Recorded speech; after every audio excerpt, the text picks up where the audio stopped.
વિભાગમાં એટલે કે પોલીસ કર્મચારીઓ દ્વારા ઉચ્ચ જેને કહેવાય આઈએએસ આઈપીએસ કક્ષાના અધિકારીઓ દ્વારા ભ્રષ્ટાચાર ન થતો હોય અને તાજેતરમાં સુપ્રીમ કોર્ટ દ્વારા પણ આવા અધિકારીઓ ઉપર ગુનો દાખલ કરવાની પણ હુકમ કરવામાં આવેલા છે।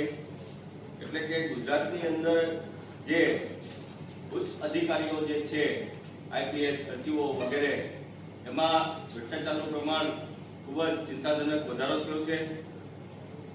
જો માત્ર ગુજરાતની અંદર આ ગૃહ વિભાગના સચિવો કે આઈપીએસ ની સંપત્તિની જો જાંચ કરવામાં આવે